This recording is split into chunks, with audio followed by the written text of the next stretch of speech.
Hello everyone, and welcome back to my tutorial series on the Realistic Progression Zero campaign. In the last episode, we took a biological sample up into space and recovered successfully, and this time we're going to go for orbit. So as you can see, from that sample we had enough to research a whole lot of things.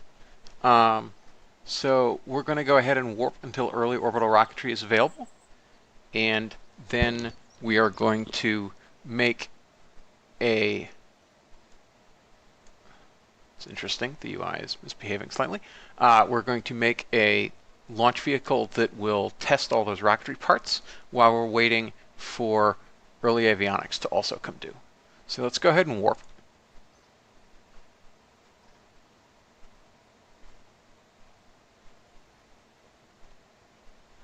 Okay. And let's also warp for supersonic flight so we get our supersonic wings. And let's go ahead and take this first artificial satellite contract. It'll give us a big advance. It gives us 2 years approximately to complete the contract. That should be plenty of time.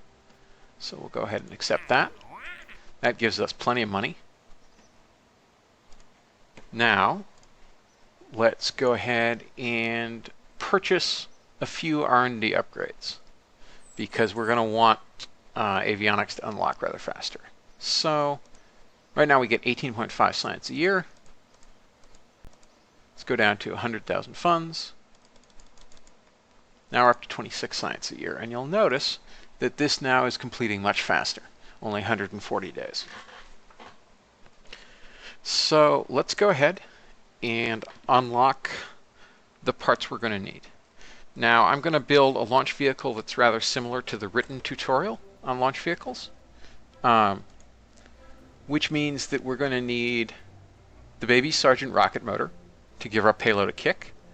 We're going to want the AJ-10 for a second stage, and we're going to want the RD-103 for the first stage. And this will produce a fairly capable launch vehicle. So let's go ahead and get started.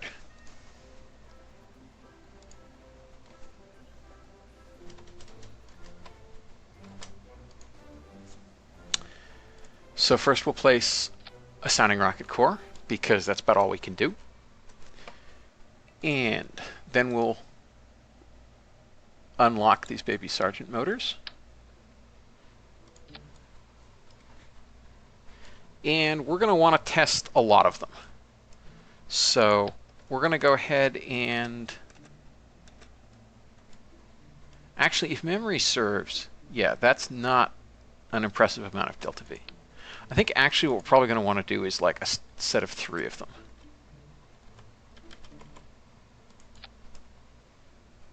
And then a cubic strut just to be at the bottom.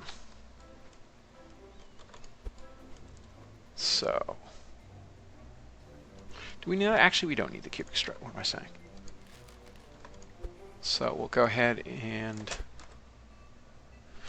set the angle snap off. Go ahead and offset these down and in. And there's a nice little cluster. Now, traditionally, we'd have a stage of 1 of those and then this set of 3 of them. But also, I think my cursor isn't showing. My cursor is now showing. So ordinarily we want a set of 1 and then the set of 3. The traditional loadout on Juno was the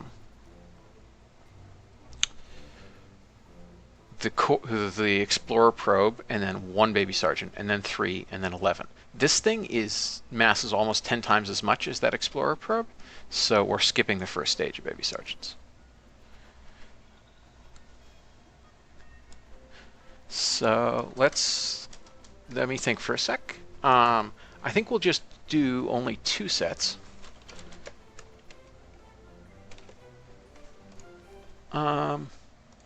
So yeah, we'll go ahead and put a decoupler under this.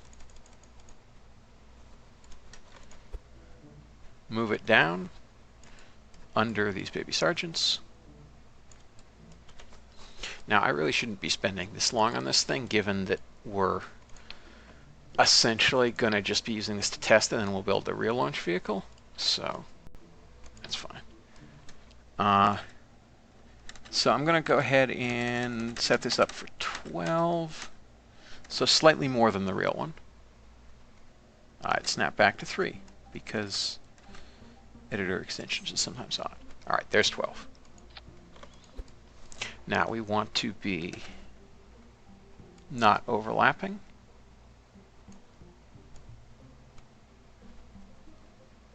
There. There's a decent bucket.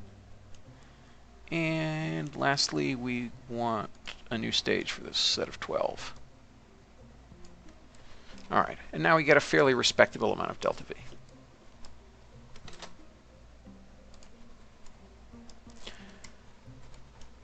So now, we'll put a fairing base under this. No, we don't want, yeah. We only want one fairing base. Okay. And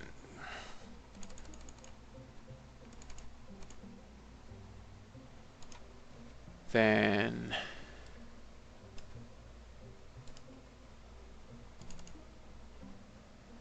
we'll go ahead and put a tank under this. And we're going to need, there's no particular reason to put avionics in this entire thing because we're just doing this to test engines and hit sounding rocket contracts. So I will also not make this as pretty as I might normally do. Put an AJ-10 down there, make sure this is set to fuselage. It is, that's good. Note that this AJ-10 is a pressure-fed engine. You see right here it says pressure-fed ignitions 1. That means that this tank has to be this has to say highly pressurized, which it does. Structural is not highly pressurized, so it won't be able to feed that AJ-10. And if you look, it will say propellant, feed pressure too low. That means you're not connected to what you need to be. Go back to fuselage and let's actually fill this thing. And now it says propellant, very stable. Okay, now the AJ-10 has limited burn time. The burn time is 1 minute and 55 seconds. So we need to make sure that we're not going to exceed that.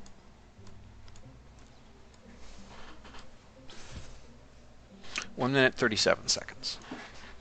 So let's extend out. 156, that's fine. There's a little slop, a little bit of excess burn time if we really needed it. So these, I think that's, yeah, well, that's the minimum that they can be. I was hoping to tighten this up a little because you notice there's this gap between these baby sergeants and these, but there isn't a gap there. So we're not going to tighten that up any. We might, however, go ahead and do something like 8 of them.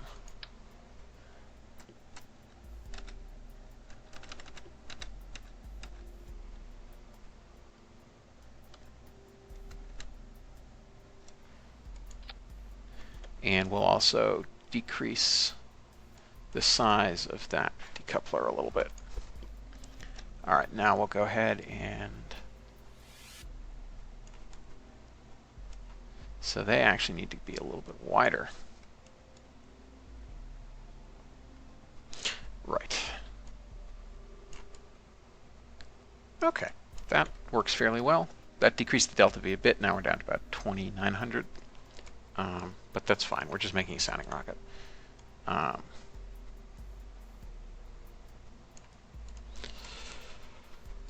Now, we need to worry about 2 things on this stage, even though we're just doing this to test stuff.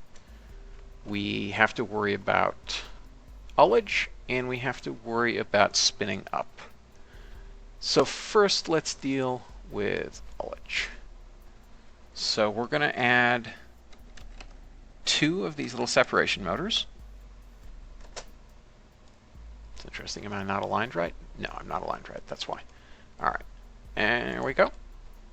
So those little motors will help pull this stage away from the stage it's going to decouple from, and they will also provide ullage. Now, ullage is a term that refers to the area of this tank that is in fact not full of propellants, it's full of pressure. Now, this says highly pressurized. That means that, so you have basically two tanks. One tank here, it's capsule tank, and one tank here, it's also capsule tank. They'll look about like, let me demonstrate. We want one of these puppies. Fillet cylinder. Okay, so this is actually what that, it's got a nice color here. Okay, that's actually what the oxidizer tank is going to look like. And it's, sits inside. That's what's actually going on in there. And you see this flatness, that's because that's kind of the edge of the tank. This is the intertank. It's between this tank and, let's say, this down here.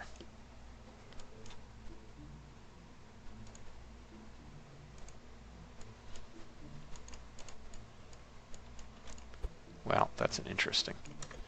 Anyway, so, and this is presumably the fuel tank. Usually there's more oxidizer than fuel. And it's actually probably a little bit taller than that. So, the upper part of each of these tanks, when we're under gravity, is going to have some of the pressure in it. The rest, the lower portion, is going to have the propellant. Now, highly pressurized just means that it's under, say, like 100 plus atmospheres of pressure, maybe only like 30. Even normal tanks are still pressurized. Note this says highly pressurized, not just pressurized.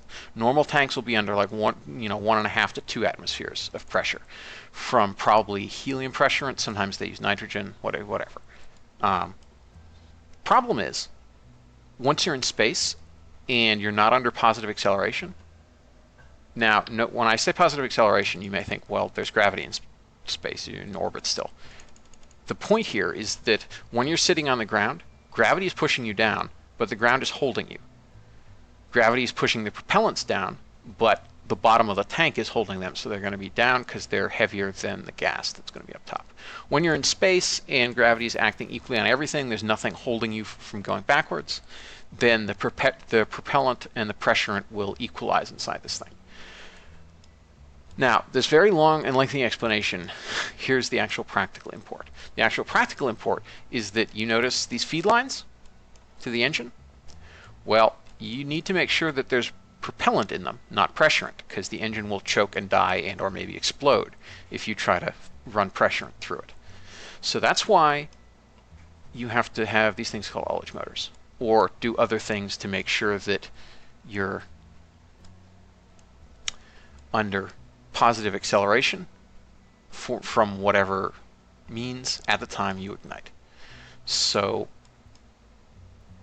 yeah, the reason it's called ullage is because it's a term that I think goes back to like winemaking or something, where the open, the air at the top of a barrel of wine would be called the ullage space. So similar, you have this barrel of propellant, and where the gas is at the top is the ullage space.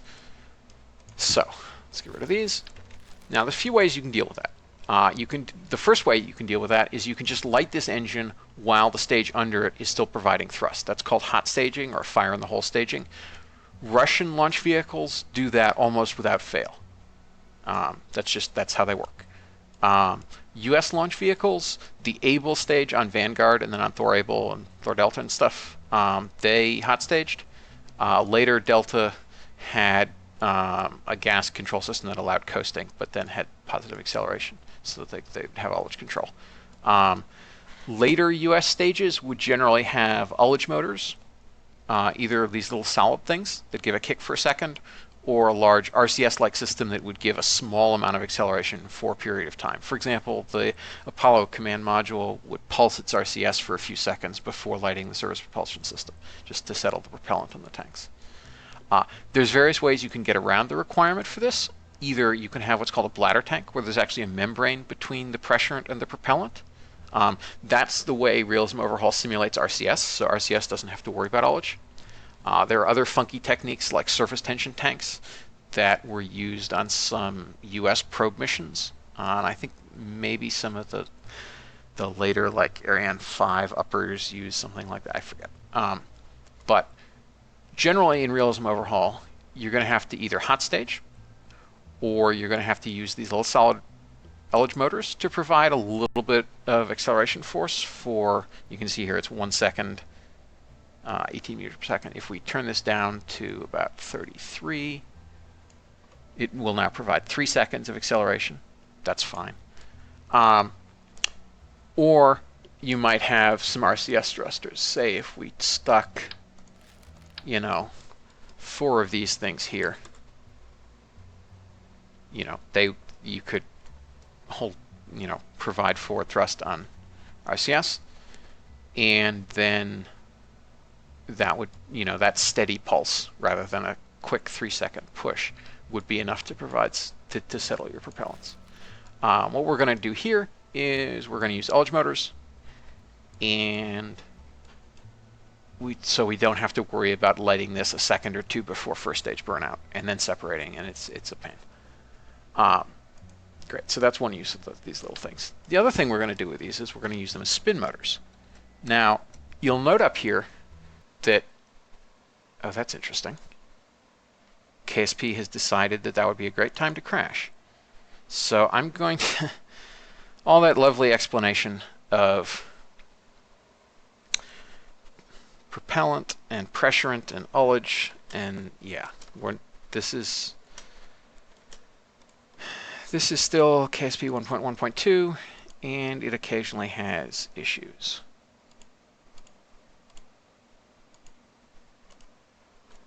So we'll be right back.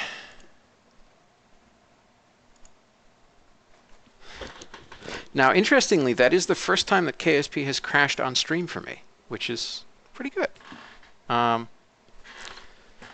considering it's not done so well for some other people. And now I have to quickly remake that stage. Well, that's fine.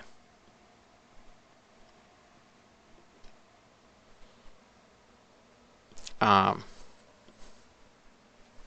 we'll just wait for KSP to load. And I guess I will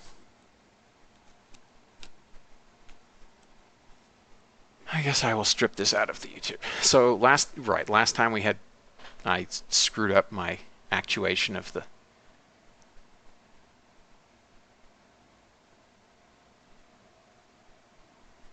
anyway.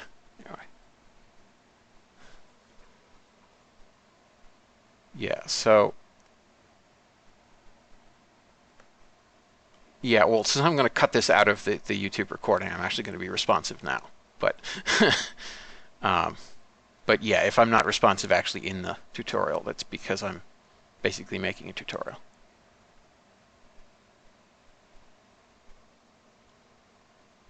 And it partly loaded fast because you saw MM was loading from cache. And that's because nothing had changed in, for example, CAC, so there weren't any CFG changes. So let's get back in the editor. And of course, I hadn't actually saved that thing.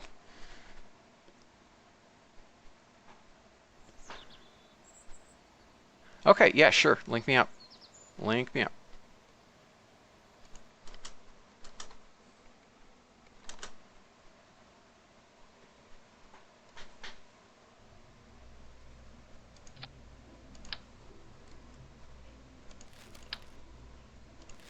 Alright, it seems to not be crashing at the moment. So let me see how fast I can rebuild whatever it was I had built.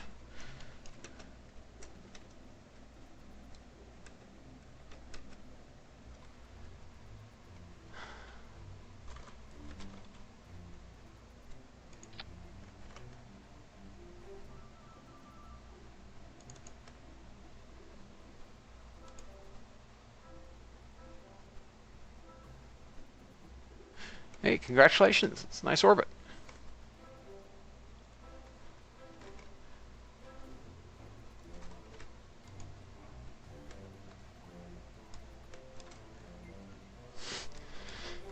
Yeah, yeah, that's, I mean, you saw last time how many times I messed up my ascent from whatever various reasons. All right, now it was about like this, and we had this thing.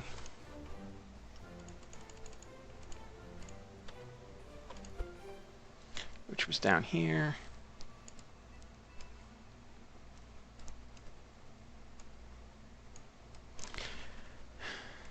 And then we had this and another 8 of these.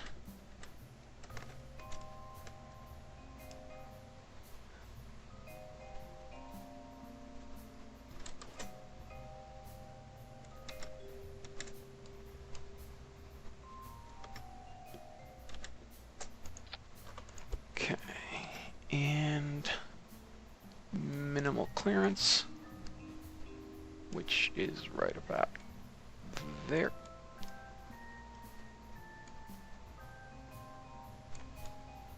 And I think they were up about here. And the numbers match. That's good. There are 8 of these, aren't there? 1, 2, 4, 5, 6, 7, 8. Okay, good. I want to make sure we didn't have 9 of them.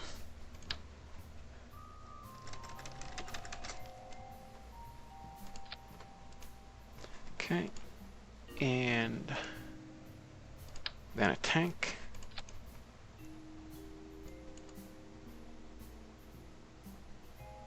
I don't remember what tank it was. I think it was this one.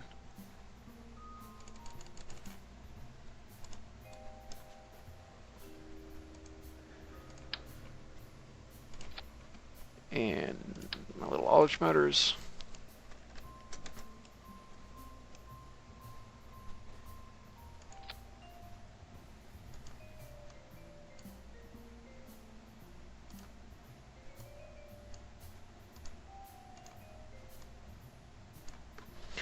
Okay. So, oh, and you're really welcome. I'm really happy they're useful.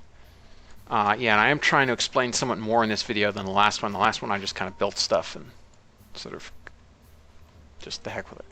Okay, so I'm going to resume now. So, doing that so I see it in the recording. And okay, so KSP crashed, but we're back. So, where were we? Right. So we have our launch motors. Now we are going to go ahead and put some spin motors. Now you'll notice up here that even if we had avionics, because this thing does have gimbal, there'd be no way to control this setup here. So the way we're going to keep it stabilized is by spinning up prior to separation and ignition. So we're going to go ahead and add a pair of these things down here. And this time we're going to use them as spin motors. So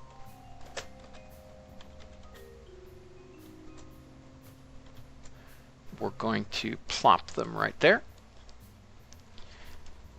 And the reason I have them angled rather than just straight up pointing out sideways spin motors is because we don't actually need to spin up super fast, so we might as well use some of their propulsion to give us a little bit of delta V extra. And you'll note that that gives us 55 meters per second of delta V from doing that. Also, if this were, for example, a tank and an aerobie engine of some sort as like a liquid kick motor, then you'd see these would spin us up, but they'd also provide ullage.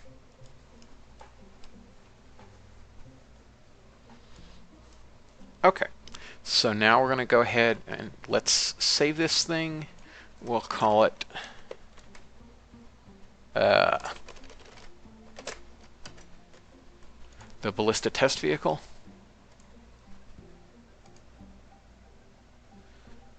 Now we'll put an interstage base and decrease its node. We only need 2. And 1.6 meters should be, well, actually I think 2 meters is probably fine. And let's add some fairing sides. We want the conic fairings. And we're going to add some extra height.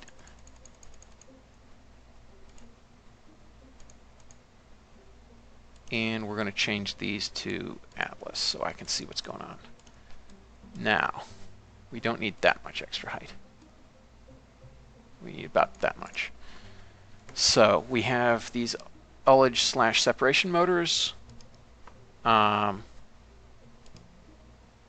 which reminds me that I had these at 30%, didn't I?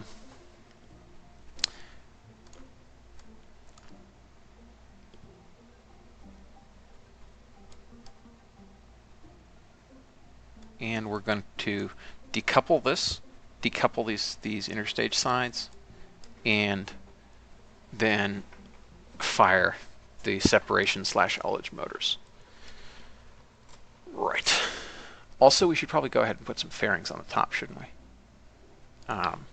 Let's do that.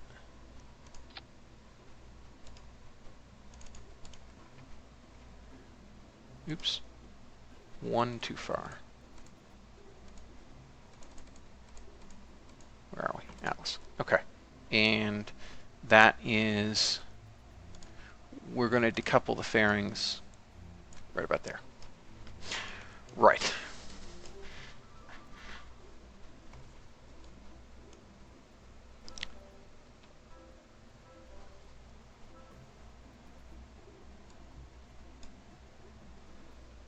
So now we need another tank for the lower stage.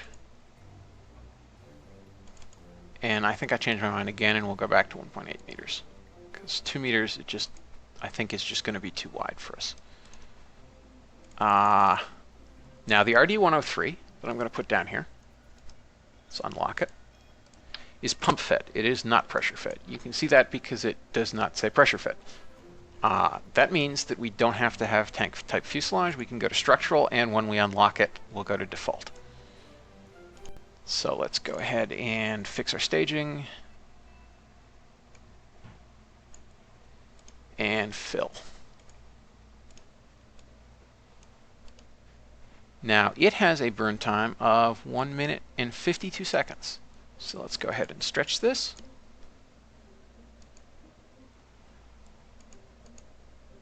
One minute and 52 seconds. Okay. Now, you see, we're getting kind of expensive for a sounding rocket, but engines are costly. That's how that works. Now, lastly, we need to add some fins. And we're going to go ahead and put the procedural wing early on.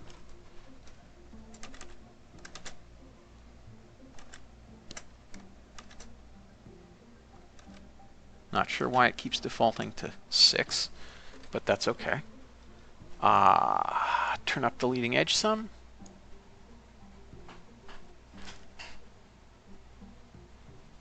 And leading, trailing, bottom, top, edge trailing. We're just going to have a blunt trailing edge on that wing. Not very thick at all. We're actually going to make it almost like semi-triangular-ish with very narrow width. There. That's... and some offset. And now ordinarily I'd boat tail that, and I will for the actual launch vehicle, but we're just getting something quick and dirty that works. And we again want a double tank, and that will be fine. Alright, so now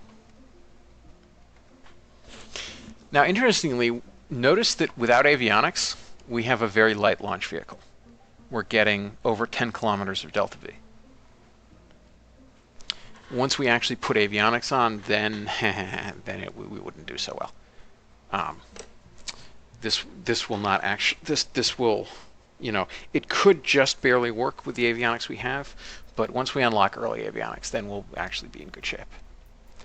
All right, now the last thing I want to do is add some retros to this first stage, because you want this to be pulled away at the same time that the top stage is being pushed forward. So we'll add those and move them down and put them along with everything else. Okay, so now let's go ahead and add some launch clamps, because launch clamps are always a good idea. And we're going to turn on the pump on them. And we're going to put them in that stage right above the engine, because the engine takes, a second or two to throttle up to get to full thrust. So we're going to need to hold on the clamps until it gets really cracking and then let go. Now, that was silly of me, because before I actually do the launch clamps, I want to test the stability of this thing. Yeah, we're not aerodynamically stable. That's not so good since we don't have any kind of guidance. So we're going to need some bigger fins. I believe that can be arranged.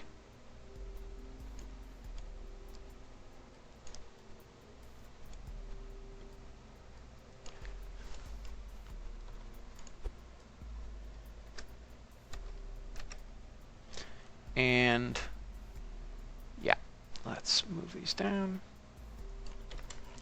Now let's see. Now we're aerodynamically stable. That's good. And we watch as we empty the tank. Yeah, note how the ethanol is not very heavy. The liquid oxygen is quite heavy.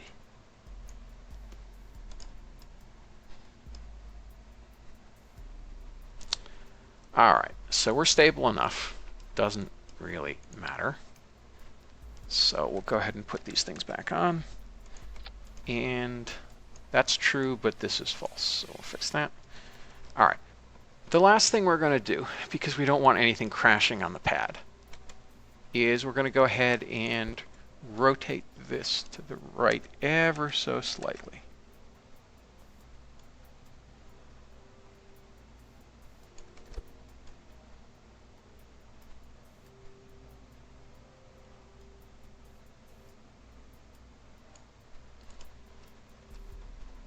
Okay, that should be enough. Now note that I had to go ahead and start clicking here, but then drag the mouse cursor all the way out here and then moved it up and down. That gave me much finer control over rotation. So yeah, let's see how this works. So we're going to go ahead and build a few of these. We have $85 million left, so spending $1.3 million a launch is not terrible. We'll hopefully make it back with sounding rocket contracts. But before we do that, and I often forget to do this because it was a fairly recently added feature in test flight, let's go ahead and do a little research here. So test flight lets you hire research and development teams to improve the reliability of your engines or various other components, but right now realism overhaul only applies test flight to engines. So we'll do that. Yeah, and sometimes it's a little funky about keeping things selected. So if we hired a team, it would cost some money, and it would provide that much data per day. Now, there's a max of 10,000 units of data for most of these engines. I think all of these engines. And you can get a maximum of 2,500 through these teams. So 96 funds a day, 10 days, that's 960. 100 days, that's 9,600. That's somewhat expensive. You get that fastest rate. The regular team, it's actually much closer. So you see as you go higher up, yeah, now as of the next realism overhaul release, which is what this currently is. These used to be 100 and 100, then 125, 150, and 150 and 200. Those multipliers are still the same. It's this, then 1.25, and then 1.5 times, and these are this 1.5 times and double. Or in this case, it looks like, yeah, double times the data you're actually producing. So we're going to go ahead and hire the cheap team for this engine. We're going to go ahead and hire the cheap team for this engine. And we're going to go ahead and R&D, hire. Man, that's a lot of data per day. And these things, we have a lot of them. So because they're actually about as reliable as anything else for one of them, but a single failure on this 8-engine stage will doom the thing, the final failure rate is rather higher. So we're going to go ahead and hire the expensive team. And it will finish that research in only about 10 days, which is fine. They research fast. So yeah, with that all done, now we can go ahead and build a few of these.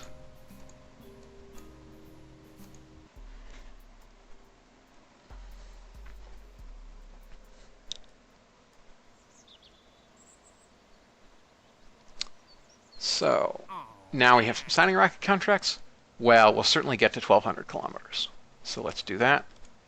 And we'll certainly get to 170 kilometers. Let's do that.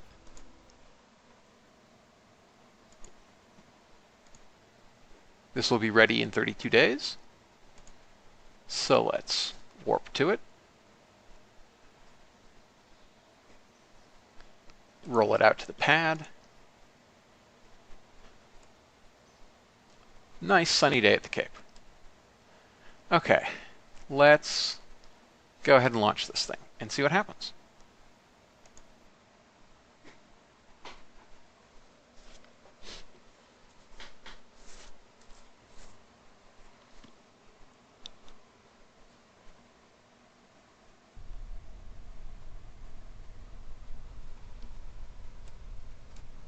Okay, let's throttle up. Now, let's look at this.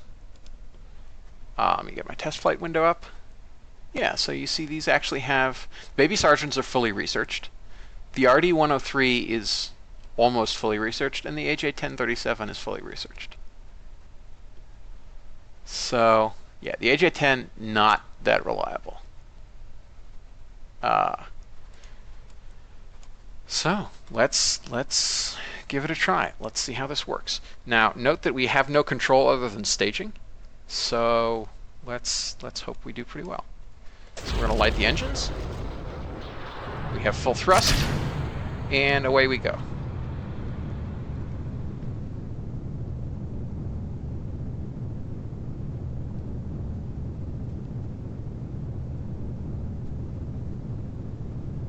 So you see, because we started tipped and we're not accelerating too fast, we've already tipped over quite a bit more. We're down to under 80 degrees pitch. And now we're literally flying a gravity turn.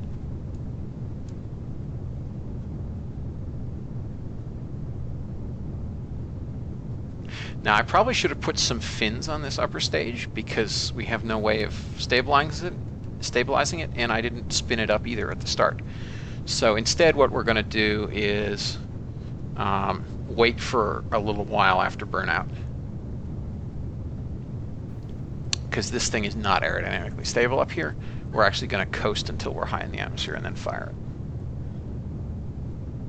it. Although that may, I think I probably need to just put some fins on it for the next launch.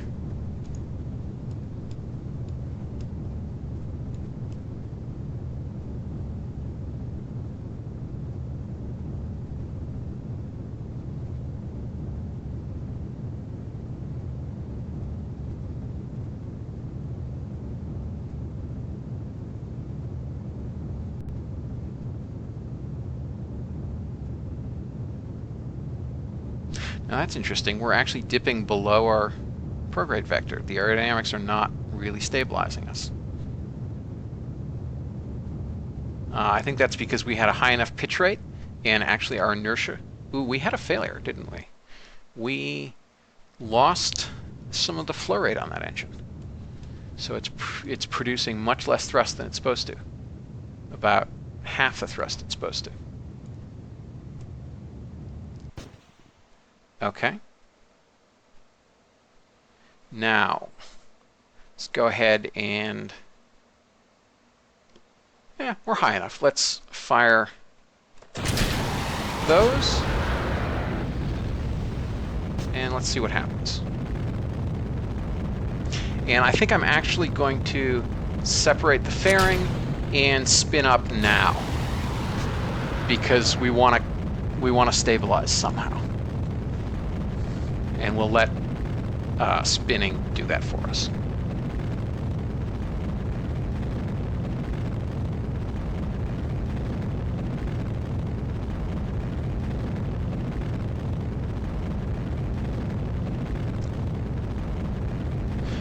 Fun fact, we probably could get into orbit with this.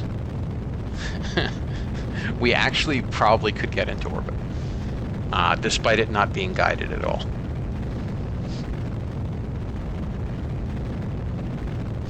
Basically, what I do is wait until after apogee, because see, we have this positive pitch. Well, what I would do is wait until we were aligned more or less with the horizon before firing this and spinning up. And then this whole thing would be aligned with the horizon. And we'd burn this stage out, although we had a failure here too. We had a performance loss, so that means that something went wrong either in the engine or the nozzle, so we're not getting the specific impulse out of it we should. Specific impulse is now down to 133 seconds, so less than half of what I'm supposed to be getting from this engine. So our delta V is going to actually be much lower than what we had hoped it would be.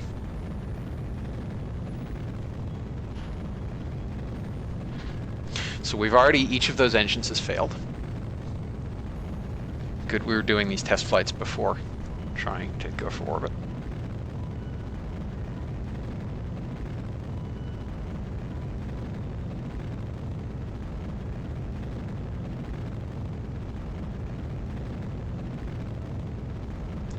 Okay, we have burnout, so now we're going to separate and then fire the solids. Separation and fire the solids.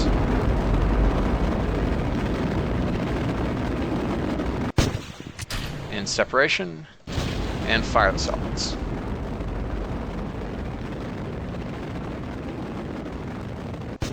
So we've actually passed orbital velocity by quite a bit, but our perigee is still below the surface, so we're not in orbit.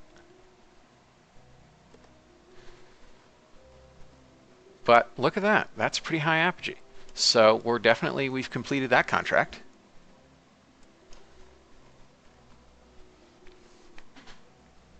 So let's go ahead and warp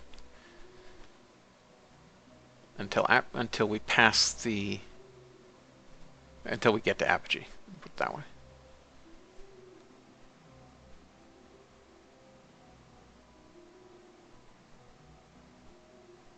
Not sure why MechJeb is screwing up its windows at the moment. But okay, we're about at apogee. So let's go ahead and go back to the Space Center.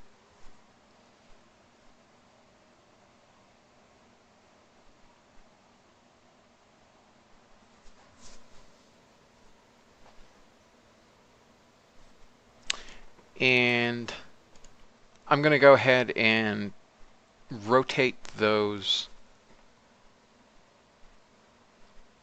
ullage motors up here, because I want that stage to spin up on separation, because it's otherwise unguided.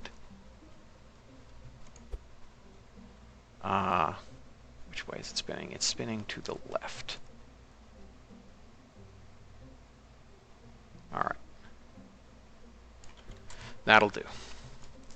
And we also need to not be tilted quite so much. Not sure quite how to manage that one.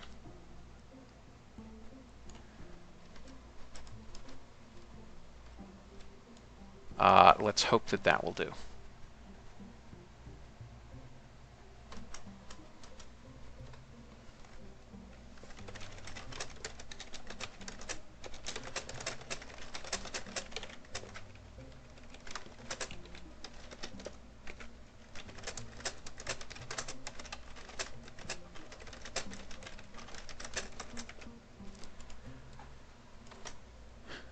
Okay. So yeah, that, let's go ahead and save that, and we will, well, we're only 1.27. All right, so we'll go ahead and cancel that and build this instead.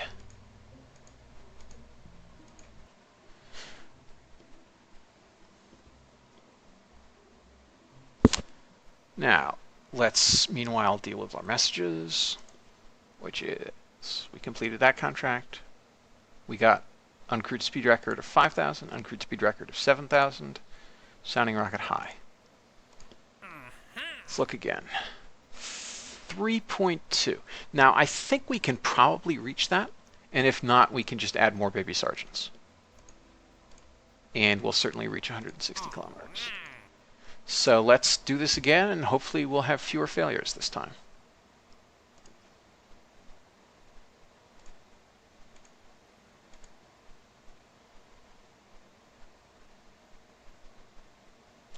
And we'll roll it out to the pad.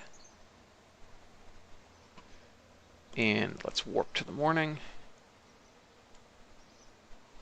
Nice dawn launch. And I'm just going to save in case something happens to the save.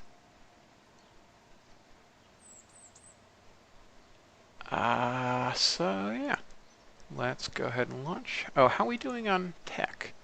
74 days until that's done.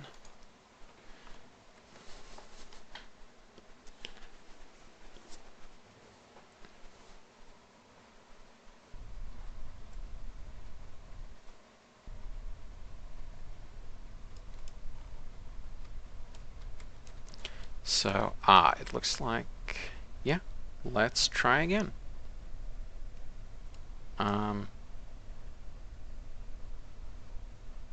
Hope we don't fail this time. Full thrust. Off we go.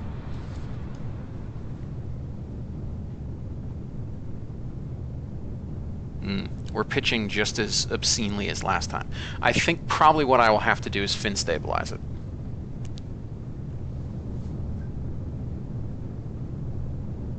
Oh yeah, this is bad.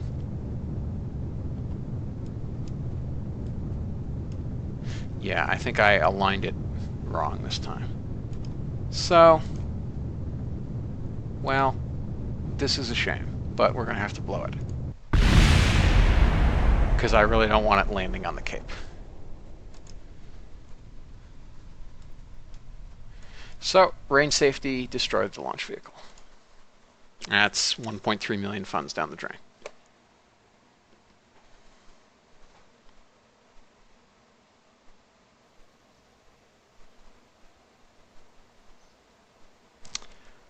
So, live and learn. Let's cancel this. And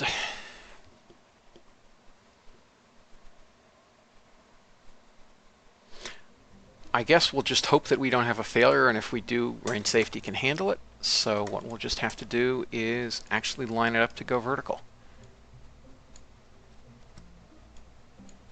Let's see, absolute rotation.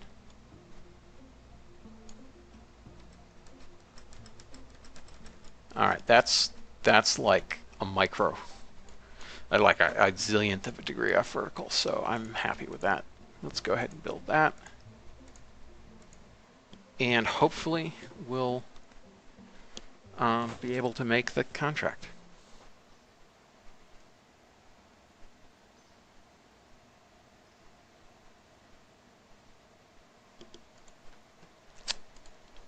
32 days. I'm gonna, I think, spend some funds to rush build, because it's cheap. Because we definitely don't want to fail the contract. Alright, so I've now spent, like, about the same amount of money as the contract was going to give us. Because Sounding Rocket High, deadline, January 20th, 1952. It is November 24th, so we're looking at 2 months. I think we'll be okay. Even if this one fails, we'll likely be able to build the next one okay. So let's go ahead and warp 2. Roll it out. Warp to the morning, because I really don't want to launch this at night. Watch. Now, I was going to fin stabilize it, but I didn't, so. I'm vaguely worried about just how much rotation it'll get up to, given how high Q it will get from its high thrust-to-weight ratio and its burnout thrust-to-weight ratio of over 10 Gs, less than 2 minutes in. So let's try you.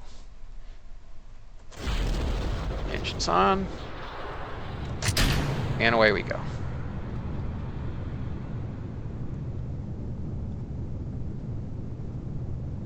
And once again, we're pitching over fairly quickly. I should have fin stabilized this. I will do that on the next one. But it is what it is. We should maybe reach that apogee again, assuming we don't have failures like last time.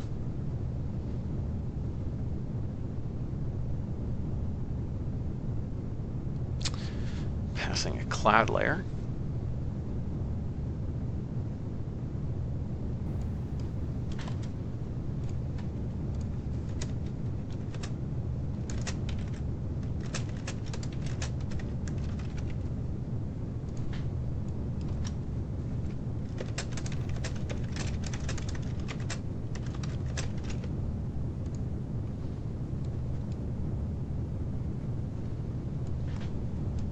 Okay, we're maintaining a decent pitch, it looks like. Maybe still worse than the first launch.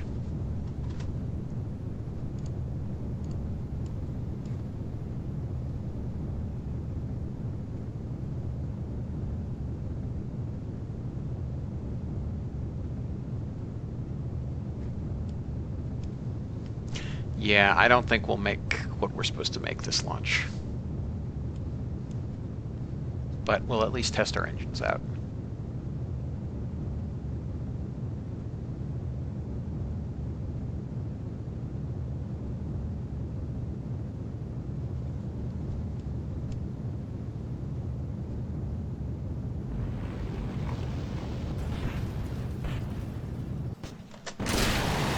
Or that could happen.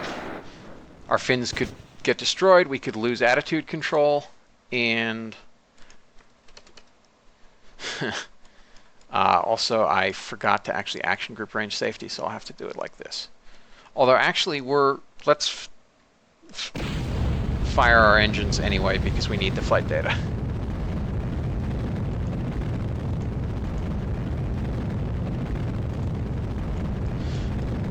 Apologies to anyone who got dizzy from that.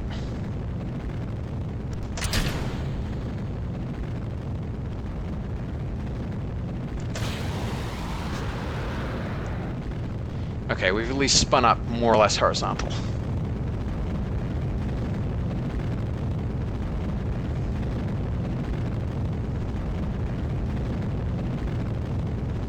I love it that during the earlier streams of this tutorial we had no failures on much less reliable engines, and now we've gotten tons of failures. That's kind of how it works.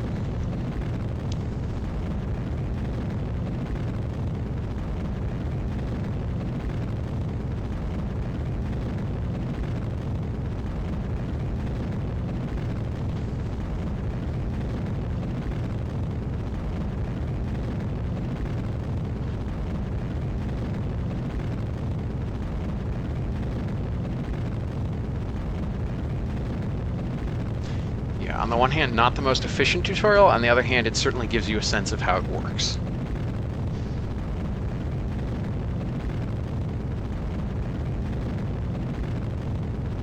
We are happily well out over the Atlantic, so if we splash down, it's fine.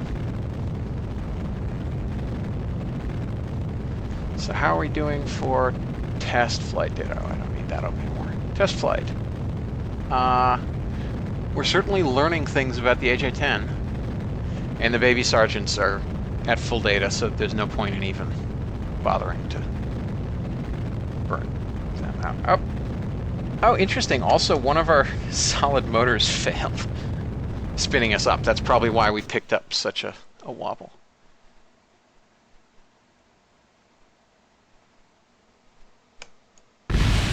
And raid safety.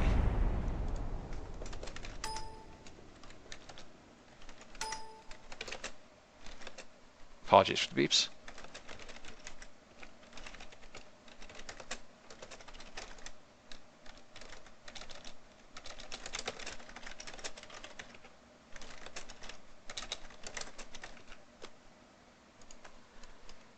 And now let's consider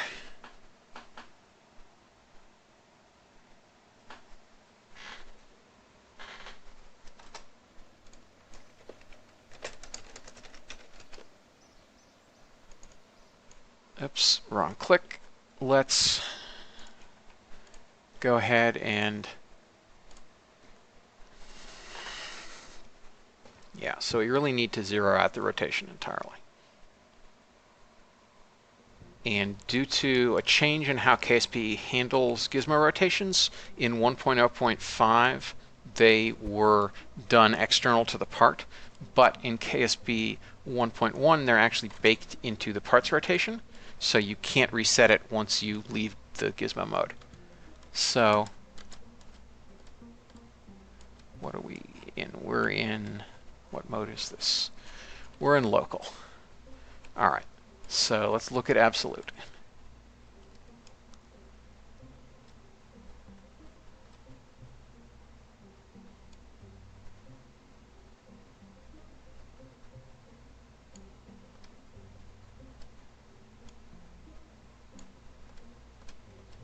That's as aligned as I can get it.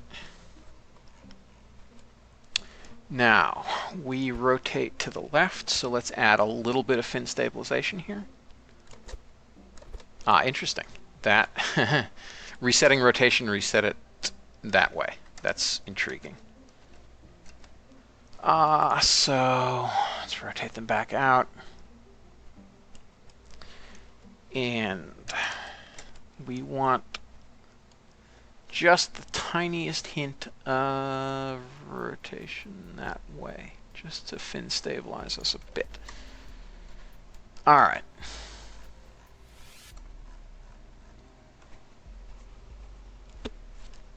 So we're going to go ahead and save that. And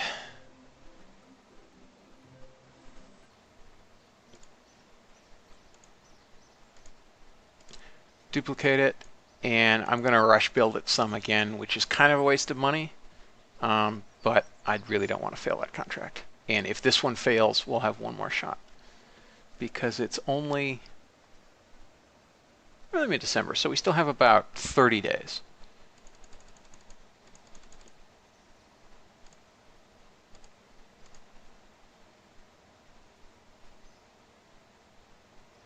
Let's try you. Night launch. All right, at this point I kind of don't want to waste the time, but and I'm also going to rush build this a little bit just in case.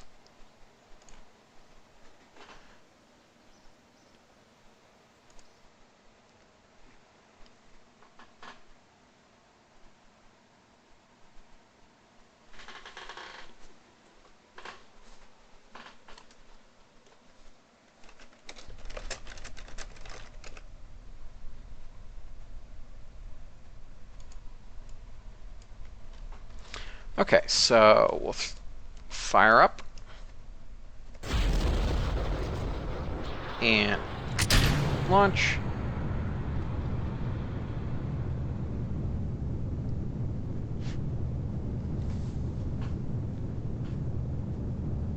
Now, annoyingly, it looks like moving to pad actually did pick up a little bit of rotation.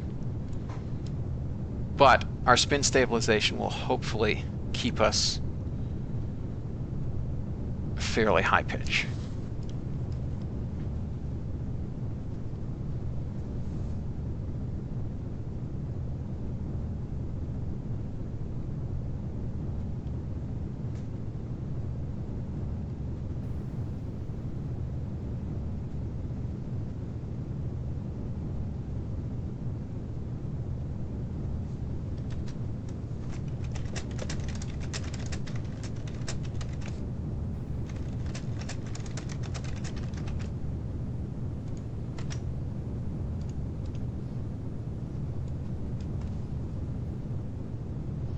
Okay, that is keeping us relatively prograde aligned and decently pitched.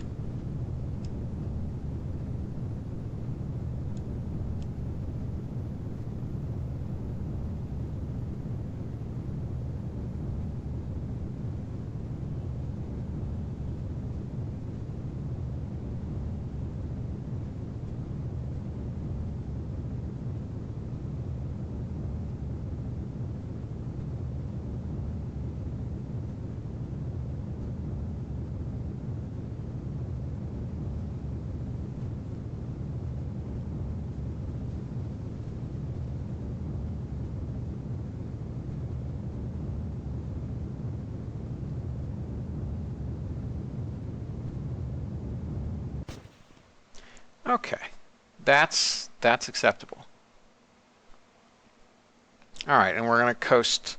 I'm going to coast a little bit just so the spin damps a little before I add more spin.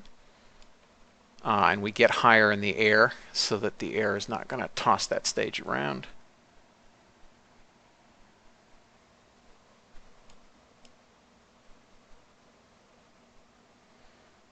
All right, we're up on 80 kilometers. Let's try this out.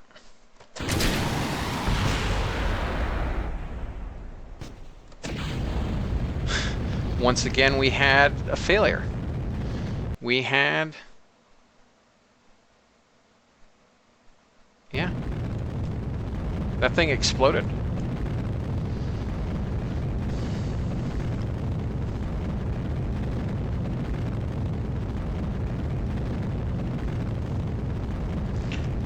All right, we're high enough that the fairings really aren't going to matter, so let's ditch them.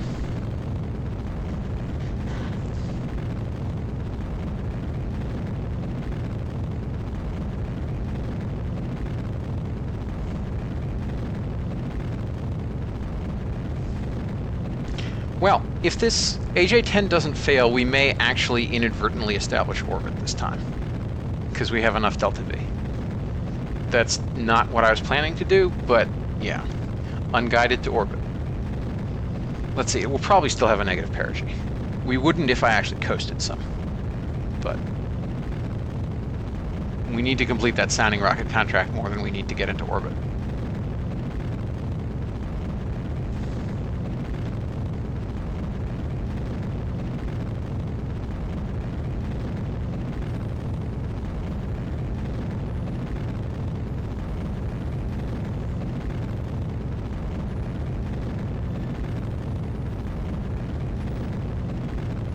So far, this AJ-10 has held together.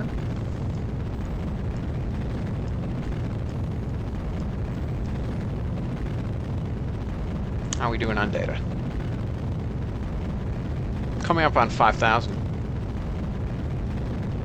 Now, most of these things get to 75% their reliability once you get to 2,500 data, so we're well at the higher end of the curve now in terms of reliability. And coming up on burnout.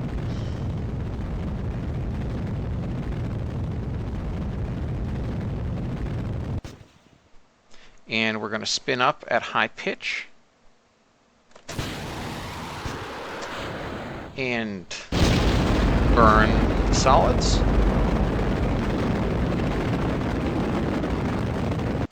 And pick up some bad precession because I don't know why.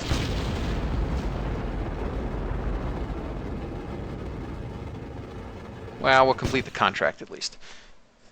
That's what matters.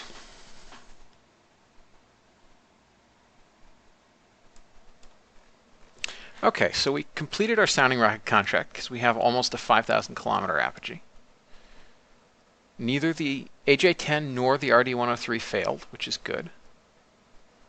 So I would say that this thing is basically flight proven. We just need to add avionics so we can actually fly it, and add the new lighter payload so that we'll have enough delta V to reach orbit once we do add the avionics, and we'll be good. So let's go ahead and warp up to apogee.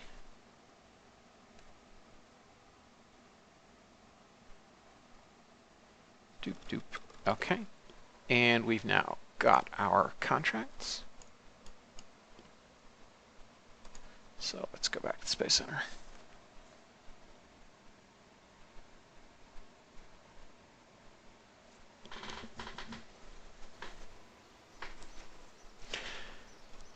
Yeah, and on reflection, it is possible that one of the solids in that bucket of 8 failed. I wasn't paying close attention. It's possible that one of them failed, and that might have caused the precession. It's also just possible that KSP does clamp angular velocity, so when I spun it up much faster, then it started to precess much more as a way of clamping angular velocity.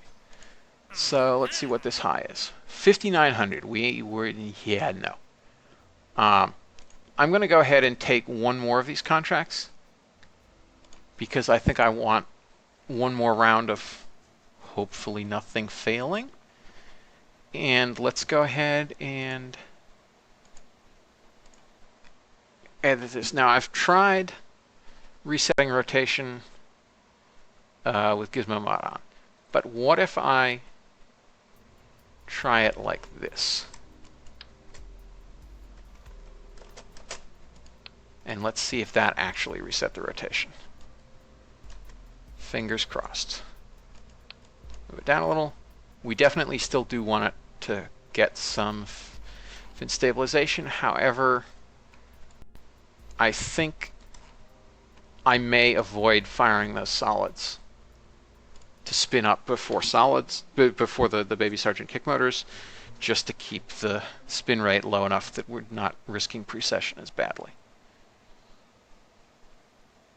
So let's go ahead and warp to this. And it's going to roll out overnight because that's how the life works. And we'll warp into the day. And early avionics only has 17 days left. That's great. Let's go ahead and launch this.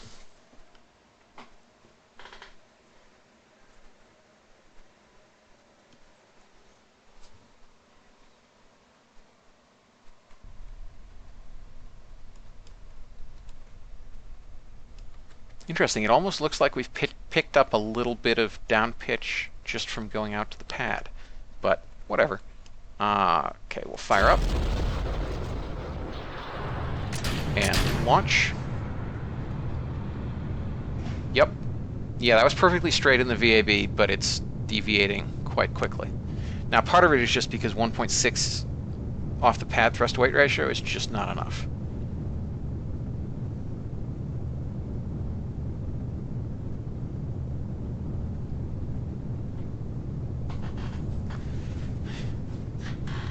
Okay, and it is at this point that I wonder whether I shouldn't just try for unguided orbit, because why not? But I think I might as well save it for the next thing. I mean, we'll see.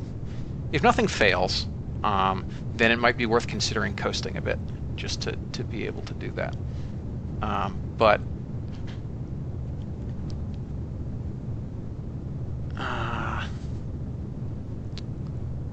we'll see. We'll see. Because we need a high enough perigee, but we need to be aligned with the horizon, or otherwise we'll be inserting at high vertical velocity and still end up with a negative perigee.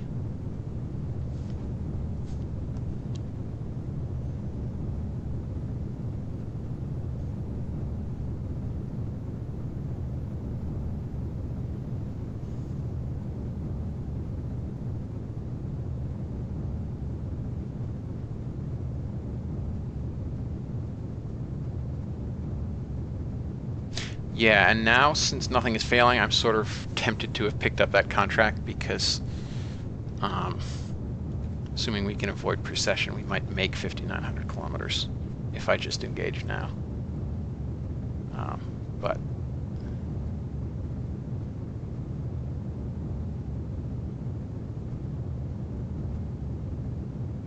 yeah, we're now at actually kind of disturbingly low pitch, all things considered.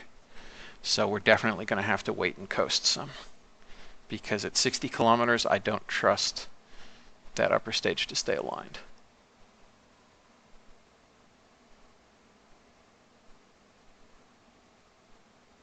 I think I ignited about 80 last time.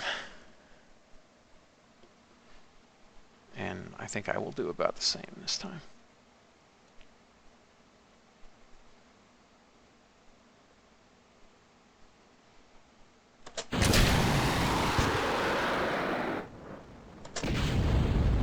Okay. Light the AJ-10. Now, we happily did not have any failures. It's always nice.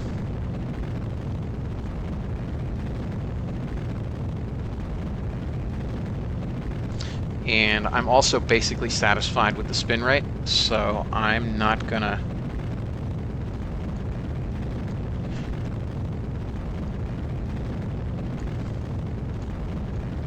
I'm just gonna decouple the fairing sides and then do that without actually spinning up further at all.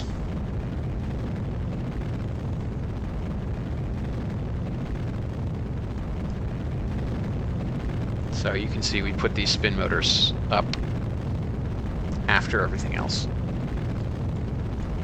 because I essentially don't want to fire them.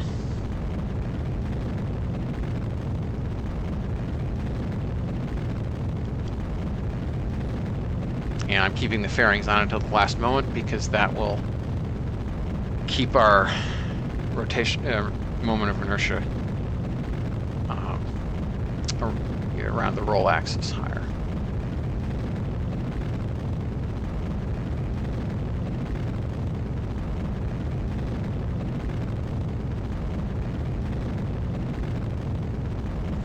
How much data do we have now? Let's look. We're up past 5,000 data units.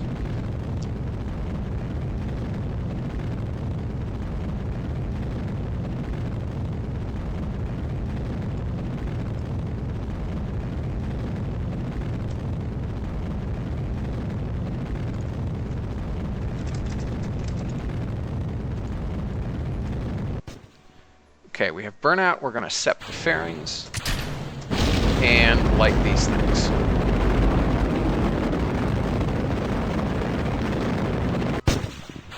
And sep and light.